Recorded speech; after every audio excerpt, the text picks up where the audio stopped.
Perkenalkan, nama saya Esti Grace Melisa Sinulinga, NIM 68 2018 190. Saya adalah mahasiswi kelas Manajemen dan Bisnis C. Pada materi manajer ini, saya mengambil narasumber ialah Ibu Sabarita Praenangin. Beliau adalah ibu kandung saya sendiri dan bekerja sebagai perawat dan pernah menjabat sebagai kepala jaga. Kepala jaga sendiri ialah bertugas untuk menjadi kepala setiap ruangan yang ada di rumah sakit. Ruangannya ialah UGD, ruang rawat inap kelas 1 dan 2, ruang rawat inap VIP, dan ruang rawat inap anak. Ini saya akan mengidentifikasi narasumber dalam melakukan proses manajemen dan perannya. Proses manajemen tersendiri terdapat ada 4, yaitu yang pertama proses perencanaan. Dalam melakukan proses perencanaan, narasumber melakukan perencanaan masa depan bagi keberlangsungan sistem yang baik, sehingga setiap pasien dan perawat dapat merasa nyaman di rumah sakit. Dalam proses perencanaan ini, narasumber membuat dalam bentuk laporan, yang dimana di dalam laporan terdapat tujuan pencapaian masa depan serta kebijakan dalam pengambilan keputusan.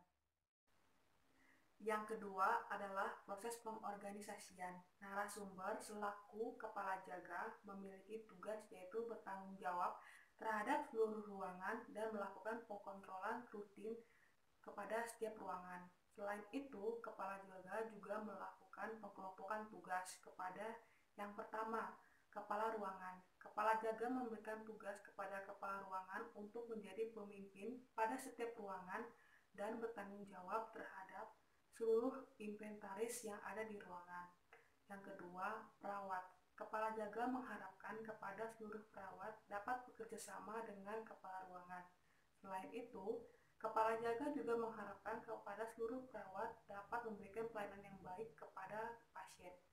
Pengelompokan pekerjaan ini dilakukan berdasarkan tingkatan kerja. Ya, adalah proses pengarahan. Pada proses pengarahan ini, narasumber melakukan pengarahan secara rutin setiap hari pada saat pengontrolan ruangan.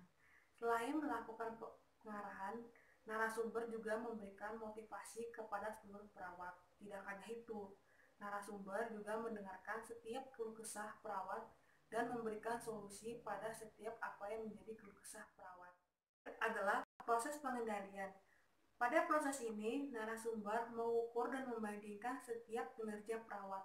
Hal ini dilakukan agar mencapai kebijakan dan apa yang diharapkan berjalan dengan baik. Contohnya adalah ketika pasien melakukan protes terhadap kinerja perawat, maka narasumber selaku kepala jaga akan melakukan evaluasi pada permasalahan tersebut dan tidak akan terjadi untuk di masa yang akan datang.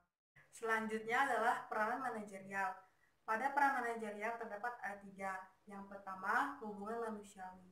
Di sini, narasumber memiliki 2 peran, yaitu peran pemimpin dan peran penghubung. Pada peran pemimpin, narasumber bertindak sebagai pemimpin yang memberikan contoh kepada perawat yang lain, yaitu contohnya bekerja datang tepat waktu dan bekerja dengan sepenuh hati. Hal ini dapat menjadi motivasi antar perawat. Selanjutnya adalah peran penghubung. Pada peran penghubung, jika ada kegiatan antar departemen, kepala jaga akan mengkoordinasi kepada seluruh kepala ruangan. Kedua adalah peranan informasi. Pada peranan informasi, narasumber bertindak sebagai diseminator, yaitu memberikan informasi yang didapatkan dari para atasan kepada seluruh perawat, sehingga setiap perawat dapat mengetahui informasi tersebut. Selain itu, narasumber juga bertindak sebagai juru bicara pada saat rapat pemimpinan. Hal ini dilakukan karena narasumber merupakan perwakilan dari setiap ruangan yang ada. Selanjutnya adalah pengambilan keputusan. Di sini peran narasumber adalah sebagai penyelesai gangguan yang terjadi antara perawat.